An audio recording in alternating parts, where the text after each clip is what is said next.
Genesis 32.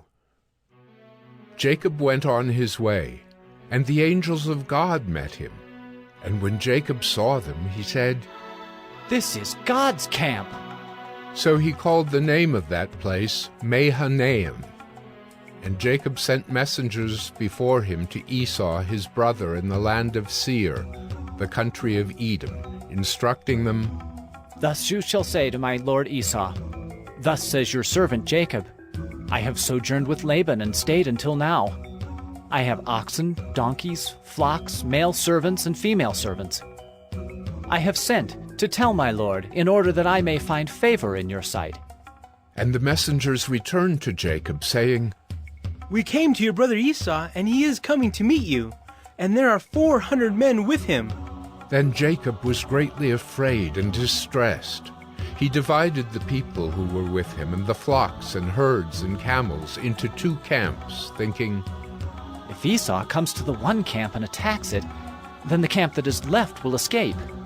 And Jacob said, O God of my father Abraham, and God of my father Isaac, O Lord, who said to me, Return to your country and to your kindred, that I may do you good. I am not worthy of the least of all the deeds of steadfast love, and all the faithfulness that you have shown to your servant. For with only my staff I crossed this Jordan, and now I have become 2 camps.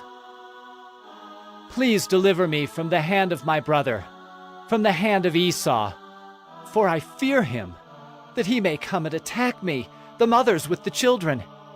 But you said, I will surely do you good, and make your offspring as the sand of the sea, which cannot be numbered for multitude." So he stayed there that night, and from what he had with him he took a present for his brother Esau, 200 female goats and 20 male goats, 200 ewes and 20 rams, 30 milking camels and their calves, 40 cows and 10 bulls, 20 female donkeys, and 10 male donkeys.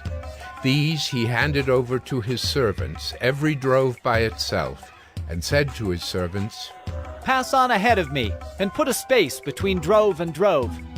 He instructed the first, When Esau my brother meets you and asks you, To whom do you belong? Where are you going? And whose are these ahead of you? Then you shall say, They belong to your servant Jacob. They are a present sent to my lord Esau. And, moreover, he is behind us. He likewise instructed the second and the third and all who followed the droves. You shall say the same thing to Esau when you find him, and you shall say, Moreover, your servant Jacob is behind us. For he thought, I may appease him with the present that goes ahead of me, and afterward I shall see his face. Perhaps he will accept me.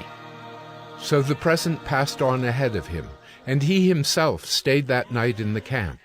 The same night he arose and took his 2 wives, his 2 female servants, and his 11 children, and crossed the ford of the Jabbok.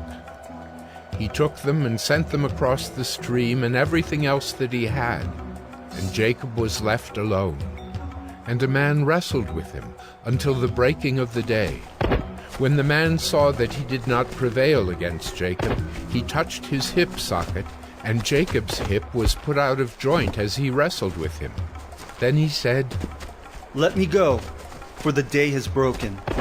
But Jacob said, I will not let you go unless you bless me. And he said to him, "What is your name?" And he said, Jacob. Then he said, "Your name shall no longer be called Jacob, but Israel, for you have striven with God and with men, and have prevailed." Then Jacob asked him, Please, tell me your name. But he said, "Why is it that you ask my name?" and there he blessed him. So Jacob called the name of the place Penuel, saying, For I have seen God face to face, and yet my life has been delivered. The sun rose upon him as he passed Penuel, limping because of his hip.